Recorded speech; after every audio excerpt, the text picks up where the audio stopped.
Bonjour et bienvenue dans cette rencontre au Parlement européen de Strasbourg. Les manifestations se succèdent en Grèce, de plus en plus massives, suite au terrible accident ferroviaire qui a provoqué la mort de 57 personnes. C'était le 28 février dernier.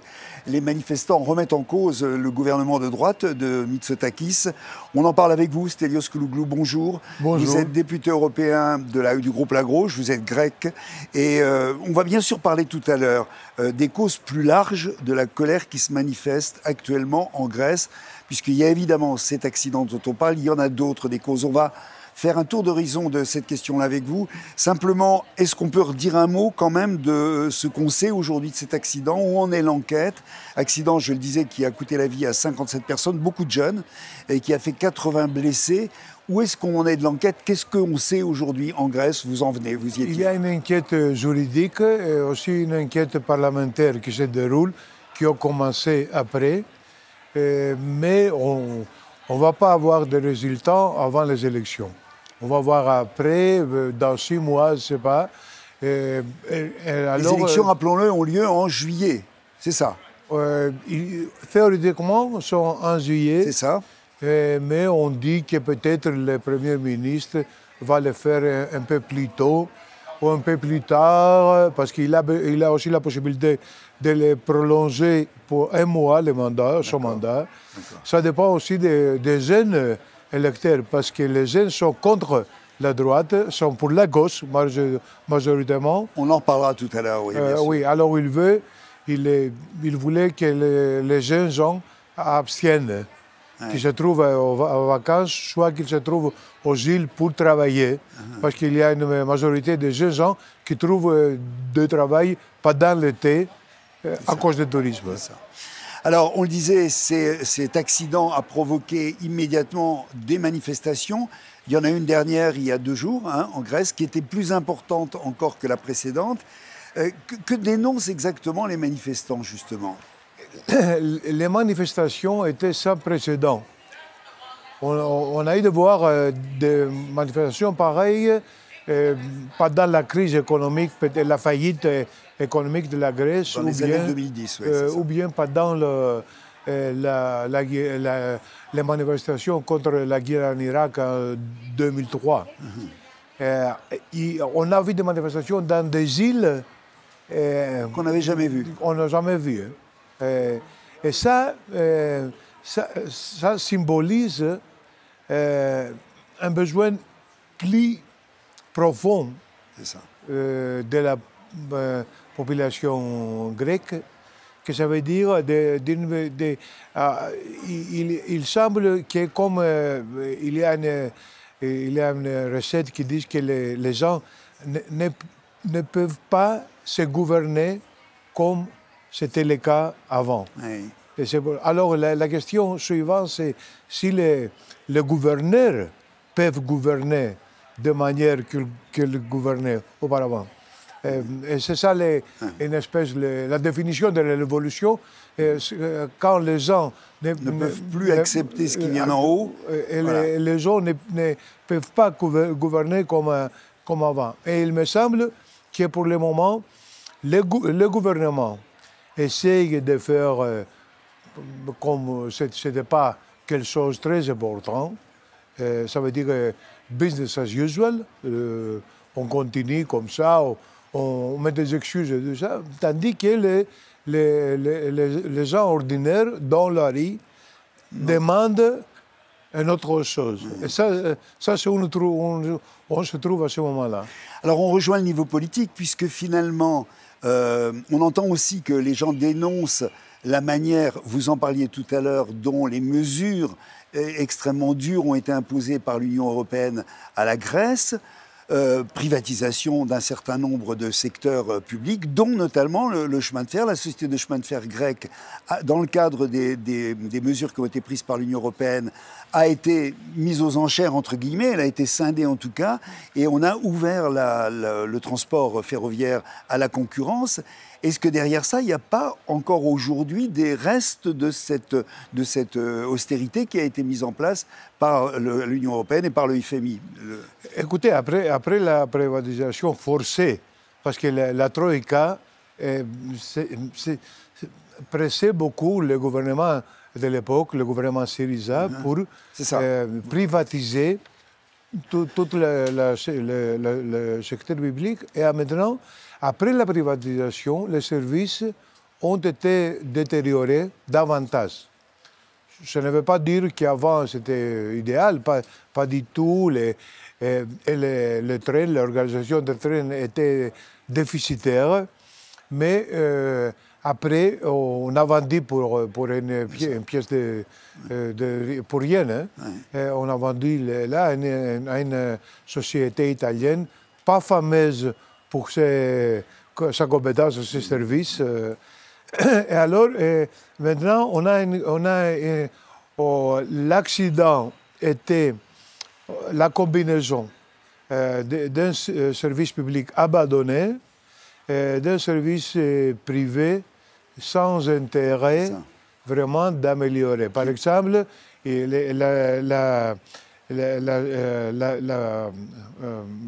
l'entreprise privée ne savait pas combien de gens étaient sur le train, ni leur nom. Ça veut dire que c'est des... voilà. Tandis que... Zéro, et aussi, on a eu les mots traditionnels de la Grèce, ça veut dire le clientélisme politique, parce que le directeur de la gare, il était proche du parti gouvernemental, sans l'éducation, l'expérience technique et tout ça, sans des qualifications. Seulement parce qu'il était proche. Là parce qu'il était proche Il était un type qui était, à l'époque, pendant la faillite, il était pour les bagages. Il est devenu chef. Et puis, il a été envoyé dans un hôpital, parce qu'on a fait comme ça avec le personnel de différents services publics. Puis il a retourné, et à la fin, avec le gouvernement de Mitsotakis, il a été nommé chef de gare à un poste très important, crucial. C'est pour ça. Mais ce n'est pas seulement son faute, parce que le Premier ministre, dès le premier moment, il a fait un discours à la télévision. Il a dit que c'est la faute humaine. Il a dit que ce n'est pas le cas. On a arrêté le chef de gare en question, oui. Oui, quelques heures. On l'a arrêté, mais après, il avait des révélations. Il avait les syndicats, tout le temps, se protestaient en disant que l'accident est sûr. Ça va arriver. Attention. Même quelques jours avant l'accident. Et le ministre responsable disait non, c'est pas. Il attaquait les députés qui posaient des questions au Parlement. Alors, il y a des responsabilités énormes de la part du gouvernement Mitsotakis. Alors, les mobilisations, on revient sur ces mobilisations qui ont lieu de plus en plus fortes à l'heure actuelle en Grèce, manifestations populaires, qui ne sont pas non plus les premières. Enfin, il n'y a pas que l'histoire de cet accident terrible, effectivement, ferroviaire. Si on regarde ce qui s'est passé l'année dernière en Grèce, il y a eu aussi de nombreuses mobilisations sociales contre le coût de la vie, contre l'inflation, contre le coût de l'énergie, etc. Ça arrive dans un moment où il y avait une sorte de montée quand même de la colère populaire, on peut dire comme ça, depuis déjà plus d'un an en Grèce. Écoutez, Mitsotakis, il a gagné les élections en disant que moi, je vais développer le pays, le faire comme un pays européen, qui est l'idéal grec, devenir un pays européen avec des normes européennes. Au lieu de ça, il a conduit le pays vers le passé balkanique arriéré, sous-développé. La Grèce est la première aux victimes de Covid, par exemple. Avec les prix les plus élevés en ce qui concerne le gaz, le pétrole et tout ça. Derrière, et à la liberté de la presse selon les reporters, l'index de reporters Sans sans frontières. frontières. Avec des problèmes non, avec l'état de droit, la justice. Alors, il y a toute une série de phénomènes qui conduisent, que la Grèce a perdu beaucoup de place par rapport au début de mandat de Mitsotakis. Et c'est pour ça qu'il y a aussi une grande colère qui se dirige aussi vers les Mitsotakis, tandis que lui il essaye de faire que les responsabilités soient distribuées à tout le monde, même y compris avant lui. Et avant lui, avec le gouvernement. Il a même utilisé quelque chose que le ministre, il y a 25 ans, il a dit quelque chose. Ça veut dire, même à l'époque que le Premier ministre, il y a un siècle et demi, a inauguré les réseaux ferroviaires. Mais ça c'est pas. Alors, tandis que lui, mais il essaye ça, et comme la plupart des médias, les grands médias, sont liés à lui, il essaye aussi, il continue aussi de les souvenir. Il répète en disant qu'est-ce que Syriza a fait il y a 4 ans, qu'est-ce que PASOK a fait il y a 20 ans, et tout ça. Mais, alors, et les gens sont... Ça c'est un truc très dangereux, parce que les gens se dirigent contre tous les systèmes politiques. Alors c'est ça. C'est ce que j'allais vous dire. Parce qu'en embuscade, en Grèce, comme dans beaucoup de pays européens, à commencer par la France, puisqu'on en parle à l'heure actuelle, l'extrême droite est quand même aux aguets en Grèce. Quelle est la situation de l'extrême droite, qui manifeste aussi en ce moment? Quelle est la situation d'Obdoré, de l'extrême droite en Grèce à l'heure actuelle, selon vous? Bon, il y a des différents groupuscules, mais pas quelque chose. Il manque de leaders qui peut les réunir. Tous les leaders de l'Obdoré sont en prison à ce moment-là.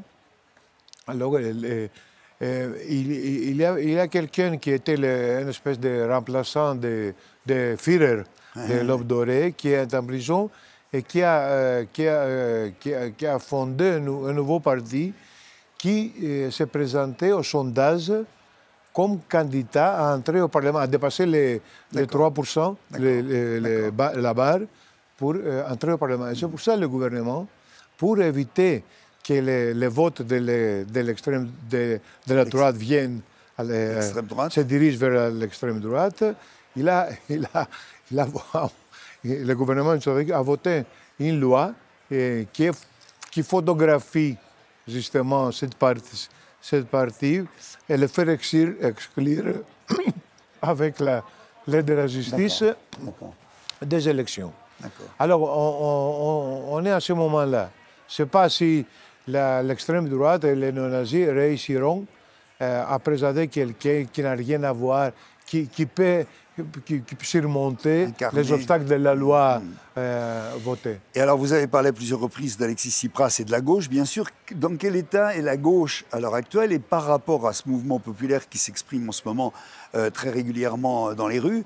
Est-ce que l'idée, la perspective d'un retour, alors on ne va pas faire de pronostic, mais est-ce que la gauche est considérée comme un partenaire important du mouvement populaire à l'heure actuelle? Comment vous voyez les choses? Écoutez, les gens dans la rue ne se prononcent pas en faveur de la gauche. Ils ont adopté plutôt une position neutre, avec quelques critiques aux partis qui ont gouverné auparavant, y compris la gauche, Syriza, aussi bien les socialistes, en disant que les aspects sous-développés des pays ne sont pas attribués seulement à la nouvelle démocratie. Ça c'est vrai, d'une certaine manière, là, mais ça dépend aussi de différentes responsabilités. Alors, la gauche, et Syriza notamment, Syriza va avoir un résultat électoral très grand par rapport aux normes européennes, mais pas suffisant aussi pour le gouverneur. Et c'était le cas avant l'accident, inférieur à celle de la nouvelle démocratie, malgré la catastrophe dans le différent. Maintenant, c'est ce que disent les sondages à l'heure actuelle. Le paysage est très flou à ce moment-là. On ne sait pas encore qu'est-ce qui va se passer. Il y avait quelques sondages qui, à mon avis, ne sont pas réels parce que les gens ne veulent pas encore se prononcer qui va voter, tandis qu'il y a l'accident, les funérailles et tout ça. Il y a une grande colère contre les systèmes en général, les médias, les grands médias, les chaînes, les présentateurs, notamment les propagandistes de Mitsotakis sont vraiment, ils sont attaqués farouchement par le peuple. Il y a les gens qui ont des placards dans la manifestation avec les photos des journalistes qui font la propagande en faveur du gouvernement. Donc on a du mal à voir ce qui va se passer, bon, ce qui est normal, grande confusion aussi, comme vous êtes en train de dire. À ça s'ajoute, je le dis par parenthèse, parce que c'est bien qu'on le signale, je crois, sur ce plateau, il y a une agression contre Yanis Varoufakis il y a quelques jours, vendredi, il s'est fait attaquer gravement par un groupe qui n'est pas un groupe de gauche, visiblement, qui serait plutôt un groupe d'extrême droite. On sait, on a des nouvelles, vous avez des informations? Non, à mon avis... Il s'est fait vraiment agresser violemment par un groupe de personnes. Alors rappelons que Yanis Varoufakis est l'ancien ministre de l'économie du gouvernement de gauche d'Alexis Tsipras, rappelons-le. Et qu'il a connu ce moment particulier où la Grèce et le gouvernement de gauche, bien sûr, à l'époque, ont été mis sous la tutelle du Fonds monétaire international et de l'Union européenne. Non, l'incident a eu lieu à un quartier anarchiste, plutôt, où l'extrême droite ne peut pas imaginer même se promener, entrer là. Varoufakis a essayé de couvrir un petit peu les responsabilités. Oui, parce que c'est lui qui l'a dit, ce que je disais. Oui, pardon. Oui, mais il a dit qu'il s'agit de gangs de la nuit. C'est ça. Mais à mon avis, il a essayé de couvrir les vrais responsables. Deux d'entre eux ont été d'ailleurs arrêtés par la police avec l'aide d'une vidéo. Et tout ça. Ils sont de très jeunes gens, adolescents, qui ont adopté une attitude très agressive envers le système et tout ce qui représente le système, y compris Varoufakis, même que lui, il a adopté une position aussi critique. Mais à mon avis, c'est clair que... Quelles sont les perspectives, j'allais dire, les plus proches? Il va y avoir encore d'autres manifestations. Comment ça se présente concrètement, notamment dans les grandes villes, à Athènes? Comment ça se présente à l'heure actuelle? Bon, pour le moment, on a une grève générale dans les jours qui viennent. La participation sera très très forte, y compris les manifestations dans la rue, dans tous les pays. Mais le problème, c'est que les manifestants, il n'y a pas, du point de vue stratégique, il n'y a pas une revendication très claire. C'est plutôt une réaction contre le fonctionnement de la société grecque et de son système politique. C'est pas, évidemment, il y a des manifestants qui revendiquent la démission du gouvernement, mais c'est pas ça, c'est quelque chose de beaucoup plus profond. Et ça, c'est très intéressant du point de vue historiquement, très difficile à gérer aussi. Et la gauche se trouve devant ses responsabilités, parce que les gens demandent une révolution démocratique, à mon avis, une démocratie plus profonde, changer tout, et aussi changer les protagonistes politiques. Je pense qu'aux élections, et on va avoir beaucoup de surprises. Des surprises, même en ce qui concerne les partis, mais aussi les candidats au sein des partis, au sein de la liste de chaque parti. Ce que vous dites là nous rappelle d'autres choses qui sont en train de se passer en Europe à l'heure actuelle. On peut penser à la France tout bêtement. C'est-à-dire cette espèce de mobilisation qui vient réellement de la base, des gens, mais qui a du mal à trouver un aboutissement quelconque ailleurs. En quoi la Grèce, encore une fois, parce qu'on a eu l'occasion déjà de le dire, est un peu en avance finalement politiquement dans la situation, en tous les cas, sur ce qui se passe dans d'autres pays à l'heure actuelle en Europe. On pense, pourquoi pas, le Royaume-Uni aussi, qui bouge beaucoup en ce moment. On est dans cette situation, effectivement, on est contre quelque chose, mais vers quoi on peut aller qui soit viable, qui puisse fonctionner, il y a un grand point d'interrogation. À mon avis, je pense que les manifestations en Europe à ce moment-là touchent des choses plus profondes.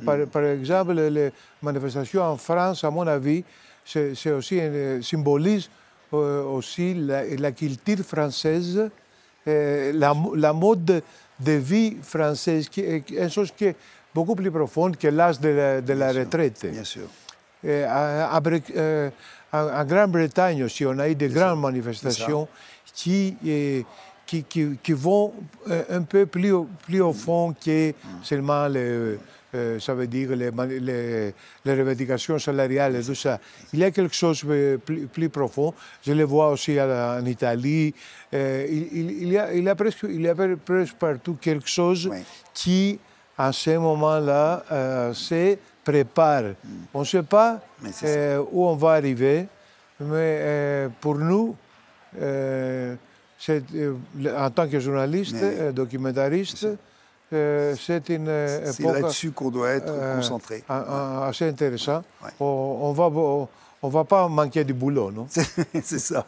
Et c'est la raison pour laquelle on continuera, bien sûr, avec vous, Stelios Koulouzou, à regarder de très près ce qui se passe en Grèce et à essayer de l'analyser.